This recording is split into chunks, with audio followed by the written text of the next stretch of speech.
L'Éternel te bénisse, l'Éternel te bénisse et te garde, fasse lever la lumière de sa face sur toi, use de grâce envers toi et te donne la paix, et te donne la paix.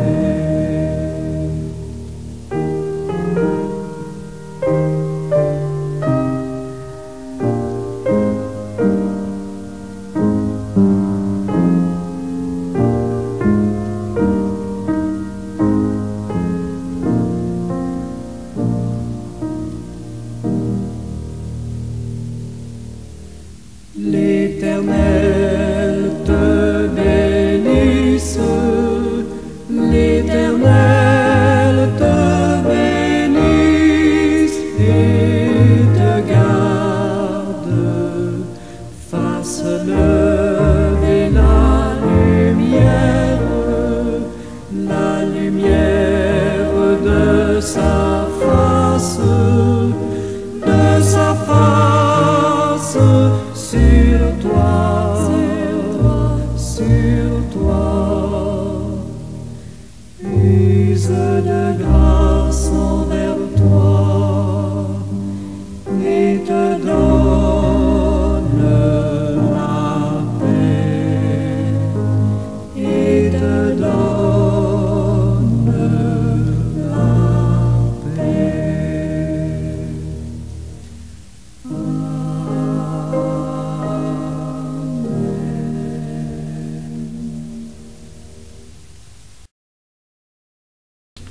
Mon Seigneur et mon Dieu, je me tiens aujourd'hui devant toi en toute simplicité et en toute vérité. Tu es le Créateur du ciel et de la terre, la source de toute vie, de toute lumière et de toute espérance. Et moi, je ne suis qu'un pauvre enfant de poussière. Mais tu m'as aimé. Tu m'as aimé d'un amour infini. Tu m'as racheté par ton Fils Jésus-Christ et tu m'appelles à vivre en ta présence pour l'éternité. C'est pourquoi je viens à toi, non par mes mérites, mais par ta miséricorde. Je me donne à toi, Seigneur. Je remets entre tes mains mon corps et mon âme, mes pensées, mes paroles, mes actes, mes joies et mes souffrances. Je te confie chaque instant de ma vie, chaque battement de mon cœur, chaque souffle que tu me donnes. Que tout en moi soit à toi seul, pour que je n'ai plus qu'un désir, faire ta volonté, aimer ce que tu aimes et vivre pour ta gloire. Je te remets mon passé. Pardonne-moi mes péchés, mes erreurs, mes manquements à l'amour. Lave-moi dans le sang de ton Fils, Seigneur.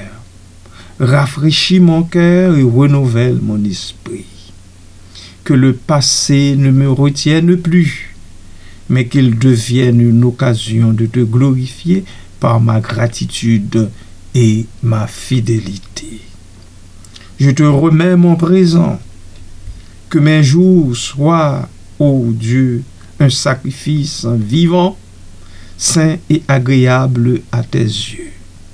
Guide mes pas, éclaire mes choix, garde-moi dans ta paix. Fais de moi un instrument de ton amour, un témoin de ta vérité un serviteur dans ton royaume. Que mes paroles soient douces, mes gestes justes et mon cœur purifié de toute convoitise. Je te remets mon avenir aussi. Seigneur, je ne connais pas ce que demain me réserve, mais je sais que tu es le maître du temps et de l'éternité.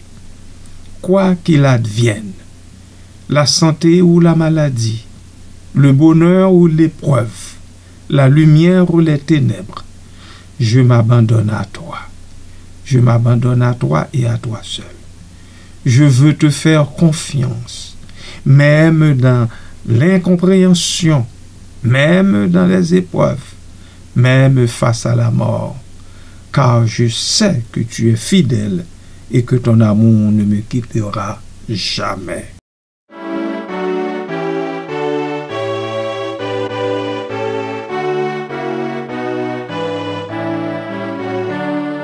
À toi, mon Dieu, je me donne tout entier. Ton amour est ma couronne, ta force est mon bouclier. Je te donne mes journées, mes succès ou mes revers. Je te donne mes années, mes printemps et mes hivers. Mes désirs avec leur flamme, que tu peux seul apaiser, et les rêves de mon âme, que tu peux réaliser. Toutes les fleurs de ma route, viens les cueillir de ta main. Tous mes pleurs goutte après goutte, les recueillir dans ton sein.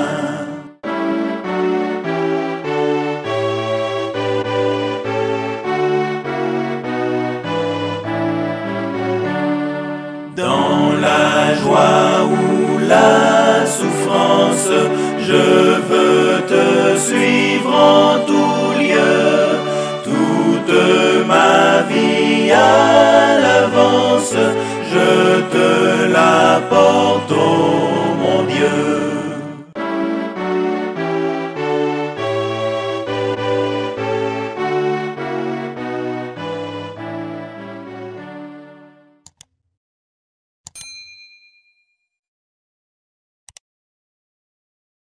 Bien-aimés de Dieu et amis de partout, très chers fidèles internautes, bonjour, bon matin, que la paix de Dieu vous soit. Nous sommes arrivés à la mort de l'apôtre Jean, l'un des 12 apôtres de Jésus selon le Nouveau Testament chrétien. Je vais expliquer ce que les sources historiques et ecclésiastiques nous disent à son sujet. L'apôtre Jean est traditionnellement considéré comme, premièrement, l'un des fils de Zébédée et de Salomé, frère de Jacques le Majeur. Deuxièmement, l'un des 3 disciples les plus proches de Jésus avec Pierre et Jacques. Et 3, l'auteur traditionnel de l'Évangile selon saint Jean, des 3 épîtres de Jean et de l'Apocalypse de Jean selon certaines traditions. Concernant sa mort, il n'existe pas de récit biblique canonique détaillant sa mort, contrairement à d'autres apôtres comme Jacques, tué par Hérode Agrippa Ier, tel que mentionné dans les Actes des Apôtres au chapitre 12, verset 2. Les sources historiques et traditions ecclésiastiques nous donnent quelques éléments. Tradition chrétienne ancienne, Irénée de Lyon, vers 130-202, un père de l'Église, écrit que Jean a vécu jusqu'au règne de Trajan, qui a régné de 98 à 117 après Jésus-Christ. Clément d'Alexandrie, vers 150-215, mentionne que Jean a pris soin de la Vierge Marie après la crucifixion de Jésus.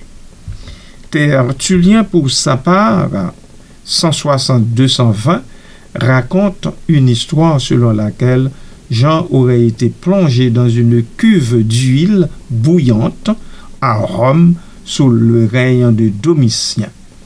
81-96, mais en serait sorti indemne avant d'être exilé à l'île de Patmos. Je te donne mes journées, mes succès ou mes revers. Je te donne mes années, mes printemps et mes hivers. Exil à Patmos. Selon la tradition, Jean aurait été exilé à Patmos sous le règne de Domitien vers 95 après Jésus-Christ pour cause de persécution contre les chrétiens. C'est pendant cet exil qu'il aurait reçu les révélations qui constituent le livre de l'Apocalypse. La tradition rapporte que Jean aurait passé ses dernières années à Éphèse, en Asie mineure, actuelle Turquie, après son exil. Il serait mort de vieillesse vers la fin du 1er siècle, probablement autour de 98 et 100 après Jésus-Christ, ce qui ferait de lui le seul apôtre à être mort naturellement. Il existe un débat parmi les historiens et les théologiens sur le fait de savoir s'il s'agit d'une seule personne ou de plusieurs personnes portant le nom de Jean. Jean l'apôtre, Jean l'évangéliste ou Jean le presbytre, etc. Les détails exacts de sa mort restent incertains et reposent principalement sur des traditions ecclésiastiques plutôt que sur des sources historiques contemporaines indépendantes. Je vais maintenant formuler une réponse complète et nuancée sur la mort de cet apôtre de Jésus-Christ. L'apôtre Jean, l'un des 12 disciples de Jésus et traditionnellement considéré comme l'auteur de l'Évangile selon saint Jean, des épîtres de Jean et de l'Apocalypse, est un personnage central du christianisme primitif. Cependant, contrairement à d'autres apôtres dont la mort est documentée dans les Actes des apôtres, comme Jacques, frère de Jean, exécuté par Hérode Agrippa Ier, la fin de sa vie n'est pas explicitement décrite dans les Écritures saintes. Les informations disponibles proviennent donc principalement de traditions ecclésiastiques et de témoignages indirects des premiers pères de l'Église. Nous respirons un peu.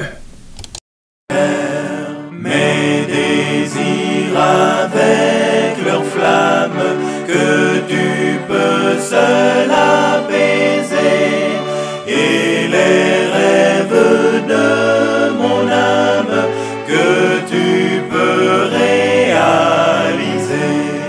Les éléments clés concernant la mort de l'apôtre Jean. Le Nouveau Testament ne fournit aucun détail sur la mort de cet homme de Dieu. L'Évangile selon saint Jean, souvent attribué à l'apôtre bien-aimé, ne mentionne pas son propre destin après la résurrection de Jésus. Les Actes des apôtres, qui narrent les premières décennies de l'Église, se concentrent sur Pierre et Paul, sans évoquer Jean après les premières communautés chrétiennes. Les premiers siècles du christianisme ont transmis des traditions sur sa fin de vie. Irénée de Lyon, 2e siècle, affirme que Jean a vécu jusqu'au règne de l'empereur Trajan, 98-117 après le Seigneur, ce qui suggère une mort tardive, probablement en Asie mineure.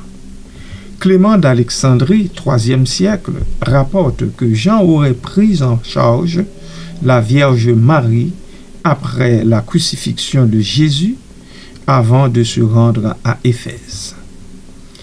Tertullien, de son côté, IIIe siècle, raconte une légende selon laquelle Jean aurait été jeté dans une cuve d'huile bouillante à Rome sous Domitien 81-96 avant Jésus-Christ. Toutes les fleurs de ma route, viens les cueillir de ta main. Tous mes pleurs goutte après goutte, les recueillir dans ton sein.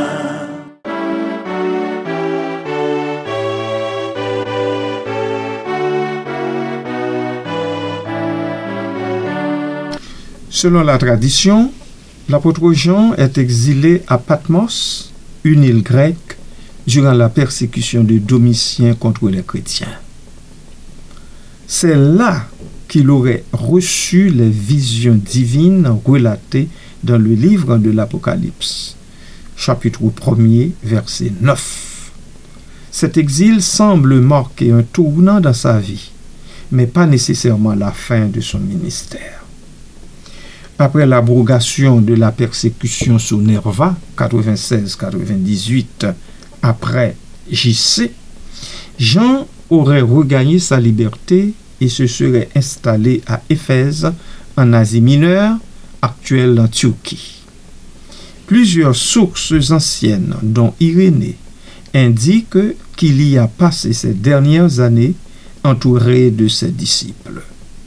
Il aurait été le seul apôtre à mourir de vieillesse à un âge avancé, probablement vers 98-100 ans après le Seigneur, évitant ainsi le martyre subi par ses frères en mission.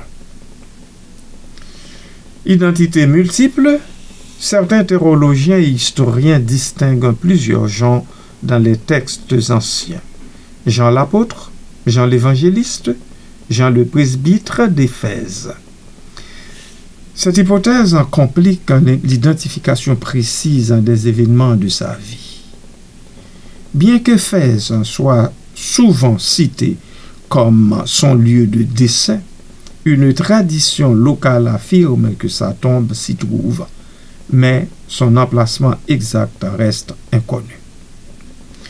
Apocalypse et date. Si Jean est bien l'auteur de l'Apocalypse, cela implique qu'il a vécu jusqu'aux années 90 après le Seigneur Jésus, confirmant ainsi une longue vie. L'apôtre Jean est traditionnellement décédé vers la fin du 1er siècle, probablement à Éphèse, après avoir survécu à de nombreuses persécutions, dont son exil à Patmos.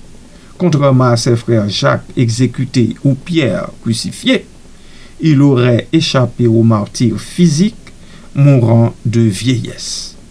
Cette fin de vie, bien que non vérifiable scientifiquement, est interprétée par certains comme un signe de sa mission spirituelle prolongée, notamment dans la persécution et l'écriture de la tradition joannique.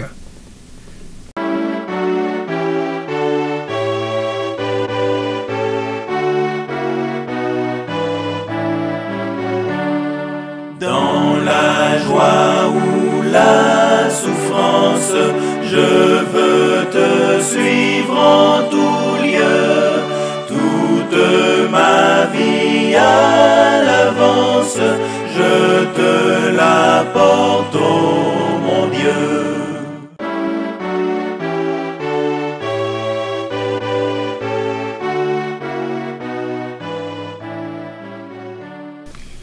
La figure de Jean, l'apôtre, reste entourée de mystères en partie à cause des multiples traditions qui se sont développées autour de lui. Certaines communautés chrétiennes anciennes l'ont même vénéré comme un modèle de sagesse et d'expérience spirituelle, alimentant des récits légendaires comme sa résurrection d'un mort mentionné par Clément d'Alexandrie. Les historiens modernes tentent donc de distinguer les faits des mythes tout en reconnaissant l'importance symbolique de Jean comme pilier de l'Église primitive. Amen. Et prions le Seigneur. À l'instar de l'apôtre Jean, Seigneur Jésus, je te remets ma mort. Par la mort de ton Fils sur la croix, tu as vaincu la mort et ouvert les portes de la vie éternelle. Ainsi, Seigneur Dieu, je n'ai plus peur de mourir, car je sais que tu m'attends, plein de tendresse et de miséricorde. Que ma mort, quand tu la décideras, soit un passage vers toi, un adieu au mal, un adieu à la souffrance et un élan vers ta lumière sans fin. Je me donne à toi sans réserve. Je ne veux plus vivre pour moi-même, mais pour toi qui es la source de toute vie. Que mon existence soit un reflet de ton amour, que ma prière soit un chant de reconnaissance, que ma foi soit un cri d'espérance. Que je ne sois, oh non, que je sois plutôt dans le monde, un témoin de ta résurrection, un annonciateur de ton règne, un serviteur joyeux de ton évangile. Je crois en toi, Seigneur, je me confie en toi, je t'aime parce que tu m'as aimé le premier. S'il y a des choses en moi qui ne te ressemblent pas, transforme-les, Seigneur. S'il y a des zones d'ombre dans mon cœur, éclaire-les, je t'en supplie. S'il y a de la peur, donne-moi la paix. S'il y a du doute, renforce ma foi. S'il y a de l'orgueil, apprends-moi l'humilité, l'humilité encore et toujours. Et tout cela, je te le donne, Seigneur. Tout cela, je le veux pour toi et pour toi seul. Puisse mes yeux ne voir que toi. Mes mains agir avec ta douceur, mes pieds marcher sur tes chemins et mon cœur battre à l'unisson du cœur de ton Fils bien-aimé, Jésus-Christ, mon Sauveur. Je t'aime, mon Dieu, mon Roi, mon Prince. Je me donne à toi pour la vie, pour la mort, pour ce monde et pour l'éternité. Amen.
Qu'il te fasse